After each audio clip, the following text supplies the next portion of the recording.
falar aqui um pouquinho para vocês sobre o meu trabalho e sobre como que a gente consegue fazer para encantar os clientes no ponto de venda de contato físico.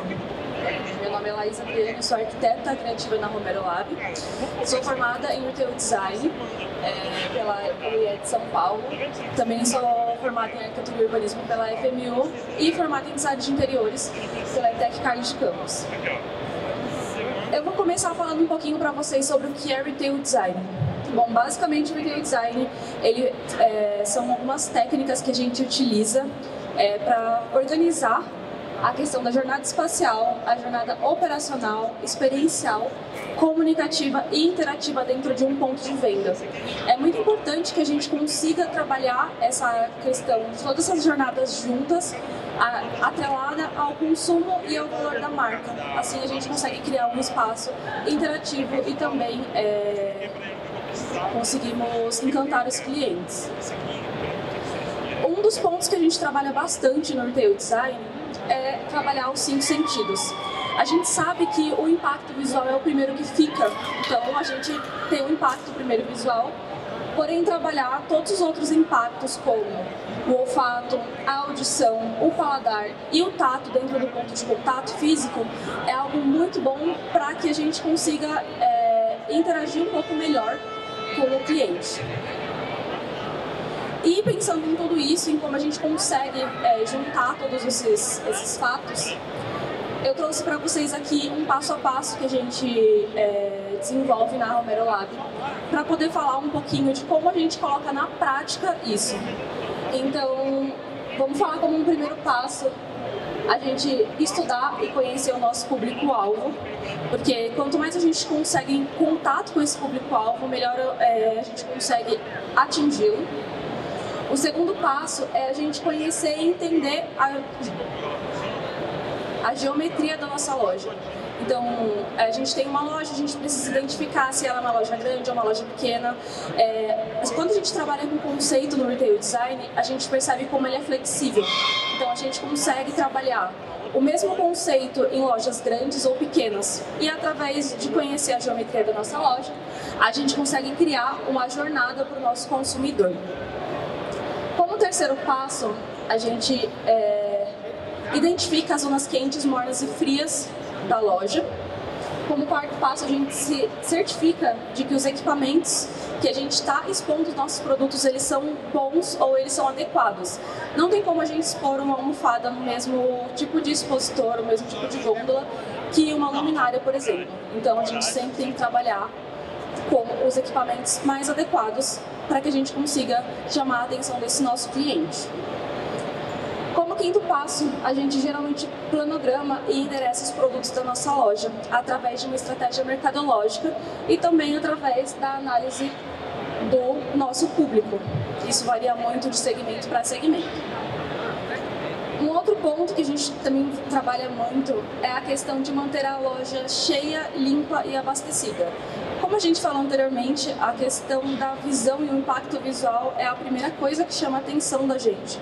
Então, quando a gente não trabalha com uma loja limpa, não adianta nada a gente impactar o cliente pensando em todos os passos anteriores e quando ele chega lá, ele não tem um produto minimamente limpo ou uma gôndola minimamente abastecida. Como sétimo passo, a gente trabalha muito a questão da comunicação visual. Então, é muito bom que a gente se comunique com os nossos clientes em relação à marca, como que a sua marca fala, como que ela pode instruir o seu cliente para que ele trabalhe também numa questão de autosserviço. Como oitavo passo, a gente define o papel e responsabilidade de cada um dos colaboradores da marca. É muito importante que todos estejam muito bem alinhados para que não fique nenhuma ponta solta. É como se fosse uma engrenagem. Então, se a gente tem alguma que não está rodando certo, isso pode danificar todo o contexto, né, da loja. A gente também fala sobre criar experiências memoráveis. Então, desde uma loja fluida, uma loja sem atritos, com um bom layout, com uma boa comunicação visual, onde o cliente ele não fique perdido. Isso é muito importante que a gente trabalhe criando essas experiências memoráveis, porque através da experiência memorável a gente consegue ser lembrado pelo cliente. Se a gente faz isso de um lado positivo, ele vai falar da gente sobre uma forma positiva. Negativo, a mesma coisa. Então, quanto melhor ele falar da gente, melhor. Um outro ponto é a gente oferecer um checkout ágil, fluido e sem fricção. Muitos clientes, quando eles vão fazer a parte do pagamento, se eles tiverem um checkout meio conturbado ou se demorar muito a questão do atendimento, se eles ficarem perdidos, muitos deles desistem da compra. E esse não é o nosso pensamento, né? A gente não quer que isso aconteça. Então, a gente sempre tem que pensar na questão do checkout assim, de um modo fácil e fluido. Como 11º passo, a gente geralmente pensa no problema que o cliente vai ter antes mesmo dele chegar a ter esse problema. Então, a gente precisa sempre pensar nas soluções dos problemas, seja como uma comunicação visual, seja como qualquer outro modo que a gente pode estar trabalhando com esses problemas que a gente sabe que ocorrem dentro da loja, ponto físico. E por último, também, muito importante, a gente precisa estar no online. A gente sabe que a questão da omnicanalidade está cada vez mais presente. Muitas marcas elas nasceram no online nesses últimos tempos e elas vieram para um ponto de venda fixo porque é muito bom o contato que a gente pode ter com os clientes e isso faz toda a diferença. E pensando em como a gente consegue aplicar isso, eu trouxe 2 cases onde a gente trabalhou na Romero, que nós aplicamos isso no ponto de venda. Então, eu vou mostrar para vocês na prática como que isso foi aplicado. O primeiro case que eu vou falar para vocês é sobre a Telha Norte. Acredito que todo mundo aqui conhece a Telha Norte. E a gente começa geralmente com um diagnóstico do espaço. Lembra que eu falei sobre a questão da geometria? Isso é muito importante. Então, quando a gente fala sobre o diagnóstico atual, a gente identificou qual era a estrutura disponível que a gente tinha lá, qual é o tipo de exposição disponível, como é que ocorria essa jornada e qual era a lógica dessa jornada. E através disso, a gente procurou um resultado. Dentro desse resultado, a gente percebeu que o vendedor e o público eles não frequentavam o mesmo espaço, que nem todos os produtos da gama que estavam lá disponíveis, eles estavam próximos para os clientes verem, então muitas vendas eram feitas por catálogo. A gente percebeu que a comunicação visual ela não existia e que quando a gente falava sobre a venda de autosserviço, né, isso não ocorria. Então, a gente sempre tinha, na ausência de vendedores, o setor fazia com que a experiência fosse ruim e os clientes eles acabavam sempre somente comprando o produto destino. A partir disso, nós tivemos 5 insights. A gente percebeu que a gente precisava rever a exposição dos produtos, a gente precisava de uma comunicação visual que tivesse uma explicação e trabalhasse também essa questão de autosserviço e autoatendimento. A gente também percebeu que a gente precisava colocar todos os produtos que estavam na gama que eles forneceram para a gente como monstruário e uma comunicação visual para a explicação. A gente também percebeu que um QR Code facilitaria a compra do site pela venda assistida e também percebemos que a organização e simetria das gôndolas elas precisavam ser existentes, algo que a gente não tinha lá no local. Depois de identificar o espaço e também ter esses insights, a gente criou um plano de ação, onde a gente percebeu que a gente precisava aumentar a circulação das pessoas no setor, definindo a questão das comunicações visuais dos produtos, revendo toda a exposição do produto e a padronização das gôndolas, e depois disso a gente pensou em questão do endereçamento e a definição das exposições por destaque, massificação e a exaustão dos produtos. Depois disso, nós criamos esse gráfico dentro de todos os milhares de SKUs que eles encaminharam para a gente, desse setor de produtos básicos, e nós fizemos toda a separação, né? Então, a gente primeiro separou a primeira quebra desse setor por fases da construção. Então, a gente entendeu que quem está procurando um cano de PVC ou uma cola está na fase de hidráulica, então ele vai procurar tudo nessa questão desse setor aqui. A segunda quebra foi por função. Então, a função de cada um desses SKUs. A terceira foi pela família dos produtos. E a quarta foi pela tipologia de produto, solução e tamanho. depois disso, a gente entendeu como que a gente poderia aplicar isso na prática na loja, né? Então, a gente entendeu que se a gente trabalhasse com um universo em cada corredor, a gente teria uma jornada muito mais confortável para o shopper. Então, a gente analisou os fluxos. Então, a gente tem aqui a questão do fluxo principal, e é um fluxo que faz o natural da loja. Essa daqui é a loja da Marginal Tietê. Então, se vocês forem na Marginal Tietê, vocês vão conseguir ver esse projeto aplicado. E a gente também tem um setor muito grande, né? Então, são 10 corredores. Dentro disso, a gente criou essa questão das zonas quentes, mornas e frias. As zonas quentes, mornas e frias, elas foram feitas por regras. Então, por exemplo, aqui em vermelho a gente tem a questão da zona quente, que é uma área de maior circulação, ou a desobstrução da vista. Então, as pessoas elas conseguem caminhar com um pouquinho mais de facilidade por aqui. Nas zonas mornas, a gente trabalhou a questão da massificação da exposição dos produtos. E os produtos de destino a gente colocou aqui nessa zona fria. Depois de entender toda essa questão do zoneamento, de como que a gente poderia trabalhar essa exposição, a gente fez uma setorização trabalhando todas as famílias. Então, em cada uma dessas famílias aqui, a gente trabalhou a distribuição dos SKUs. E aqui a gente tem a questão do endereçamento das gôndolas. Então, onde cada uma dessas gôndolas a gente colocou distribuído. E eu vou mostrar para vocês como isso ficou num planograma. A gente tem esse planograma aqui, onde a gente identificou qual era o lado positivo e negativo do corredor. E a gente também trabalhou com a exposição do monstruário. Então aqui a gente tem a questão dos elementos vazados. Todos esses elementos vazados, eles ficavam vendidos somente em catálogo. Quando a gente criou esse showroom de autosserviço, isso fez com que as vendas aumentassem. Então a gente tem aqui a exposição de cada um desses modelos. A gente tem aqui também para auxiliar para o shopper, né, a questão. Então, por exemplo, estou buscando um elemento vazado de concreto. Ele já sabe que está aqui nessa parte, ele consegue se localizar muito mais fácil. E aqui na lateral, a gente criou uma comunicação visual que trabalhasse um pouquinho dessa questão do autosserviço. Então, o cliente, ele através das comunicações visuais, conseguia entender o que era aquele elemento, ele conseguia entender para que servia e as vantagens, além de algumas inspirações e dicas de como ele poderia estar utilizando isso.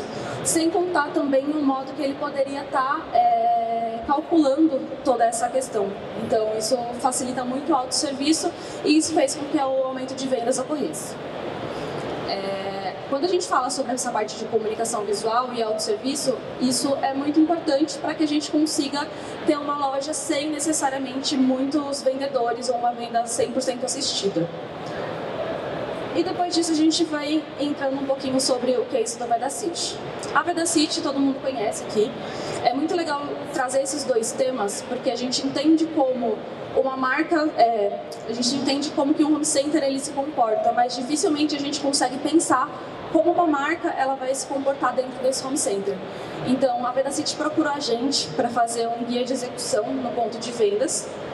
E através desse guia de execução, eles poderiam colocar esse material para exposição, tanto para grandes home centers como para lojas de bairro. E aí eu vou mostrar para vocês um pouquinho sobre como que isso foi feito.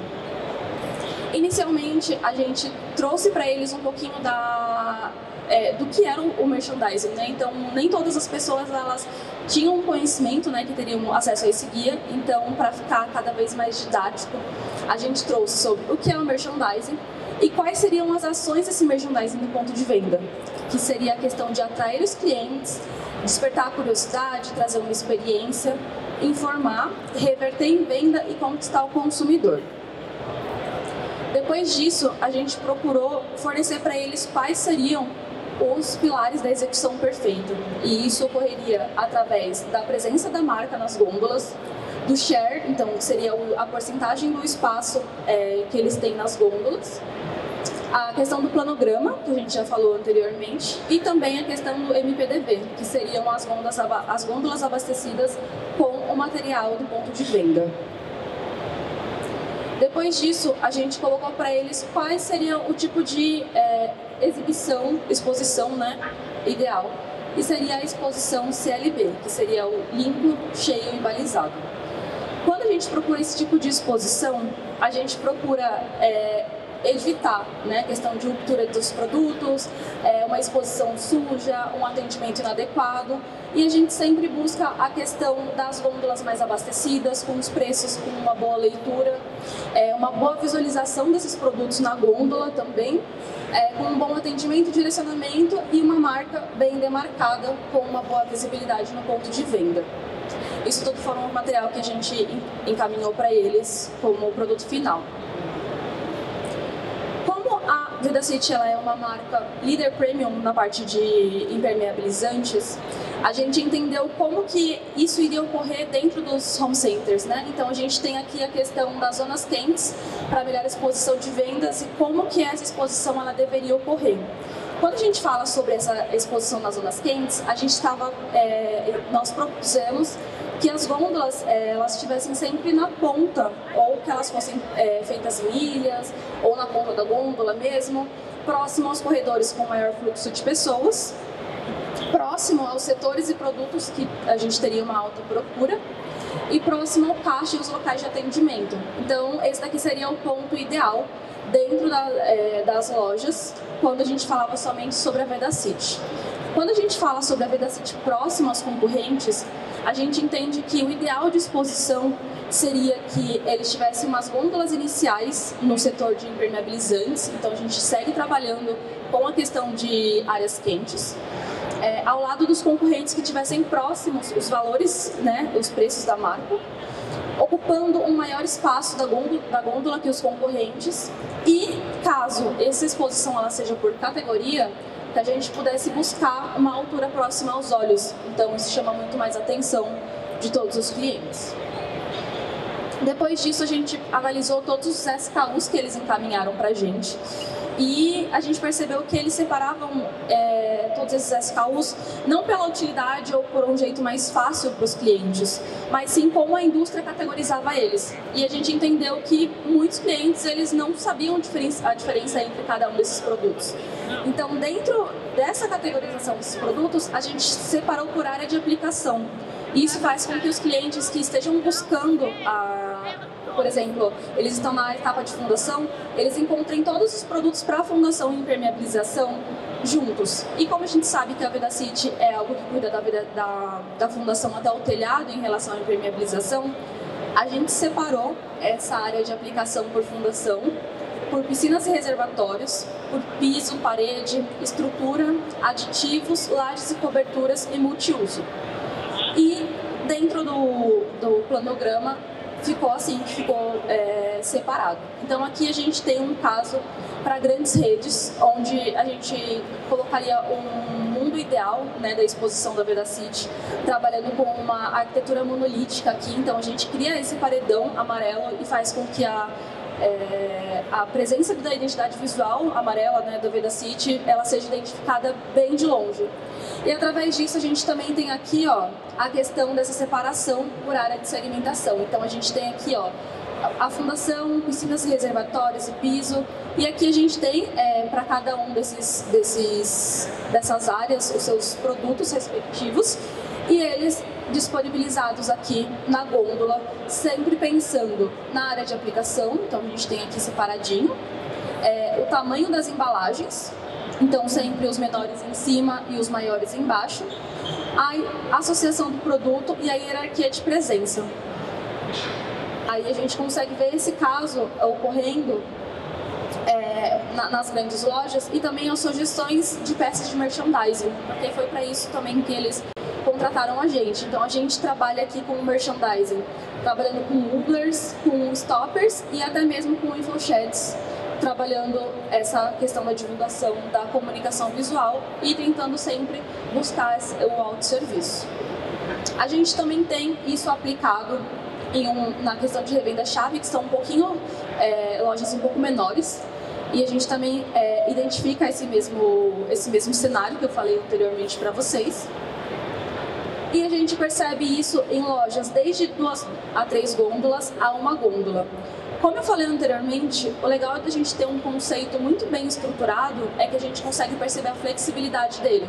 Então a gente consegue ter esse cenário dessa mesma comunicação visual em todas as lojas, independente do tamanho, sempre trabalhando esse mesmo conceito aqui. E depois a gente traz algumas dicas de exposição. Então é sempre muito bom que durante a exposição de todos os produtos da Vedacity, que fosse priorizado fazer cross de vendas, a gente trabalhar também com ações conjuntas com outras marcas, identificando os pontos quentes da loja, trabalhando também a questão da regra de 8 minutos. Então aqui, quando a gente fala sobre uma regra de 8 minutos, seria quando a gente está num maior pico de movimento dentro de uma loja, a gente parar e identificar qual é o fluxo dos clientes. Então, de onde eles vêm, para onde eles vão, e assim a gente consegue entender o fluxo principal. E através disso a gente também identifica questões das zonas mornas e quentes. E também garantir que as categorias similares estivessem no mesmo lugar. Quando elas estiverem em outros lugares diferentes, a gente sempre tem que pensar que ele tem que estar trabalhando com um cross com outra categoria.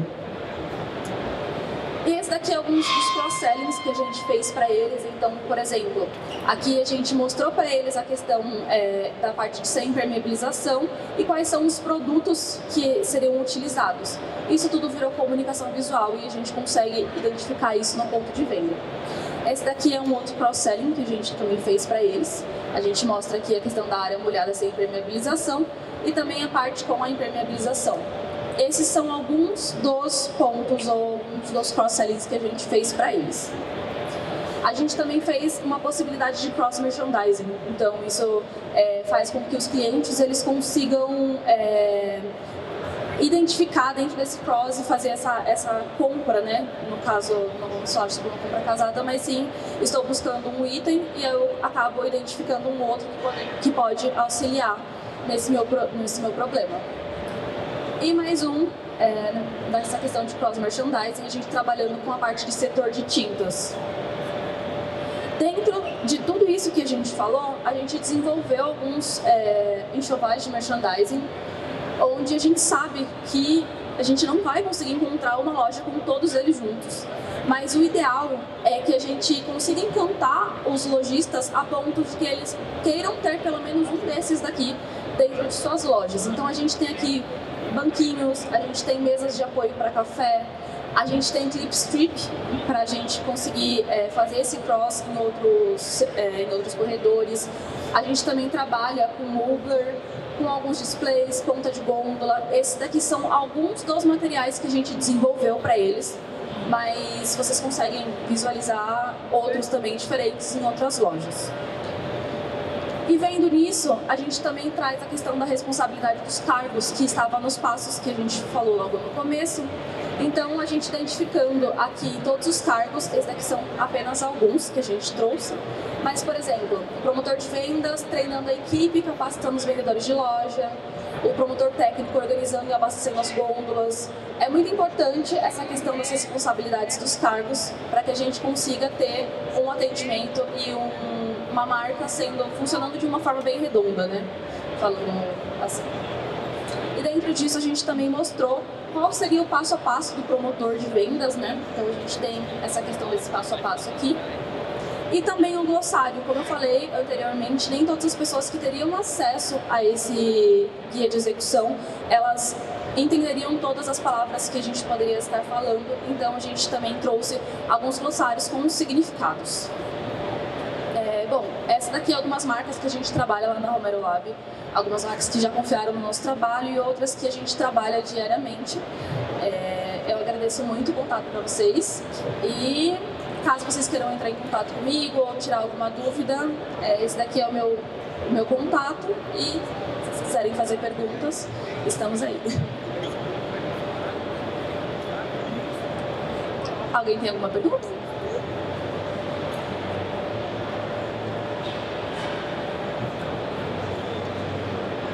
Oi, boa tarde. Uma dúvida, como é que tu garante a execução depois no dia a dia? Que no nosso caso, a gente tem loja de 50 anos, então a gente já recebeu diversos fornecedores com propostas semelhantes de projeto. A nossa maior dificuldade é manter o padrão, né, seguindo a gestão de categorias, programação na operação do dia a dia. Né? A gente poderia organizar isso pequeno, médio varejo que não tem uma estrutura tão grande como o centro, no caso? Bom, essa é uma pergunta muito boa, porque no final a gente não consegue ter esse controle. A gente sabe muito bem que muitas vezes a gente cria esse cronograma perfeito, a gente percebe e cria tudo isso, só que na hora de execução, muitas vezes isso não acontece. Então, o máximo que talvez a gente consiga ter de controle é monitoração. Então, a gente executa um serviço e esse monitoramento ser constante, mas principalmente a gente trabalhar com o treinamento dos próprios funcionários. Então, os funcionários eles estão alinhados com toda essa questão de guia de produção e como eles podem fazer essa questão de cronograma na loja e tudo, isso vai facilitar muito. Até porque, em muitos casos, por exemplo, a gente coloca uma questão de um impermeabilizante que ele vai acabar. E aí, a gente não consegue manter sempre com a mesma gama de produtos, né? Então, a gente sempre tem que trabalhar essa questão de imprevistos no varejo, né?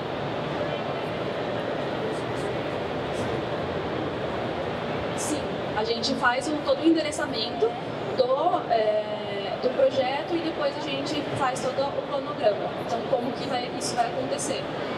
Eu consigo mostrar para você aqui? Isso aqui foi o que a gente entregou para a Vedacity, e aí no caso a gente está falando sobre as grandes redes aqui.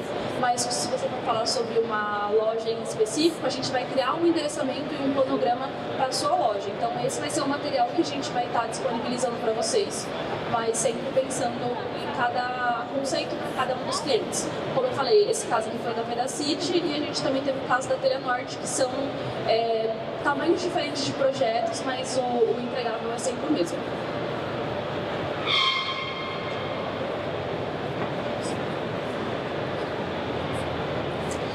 Mas vocês desenvolvem projetos para lojas que não são aqui de São Paulo?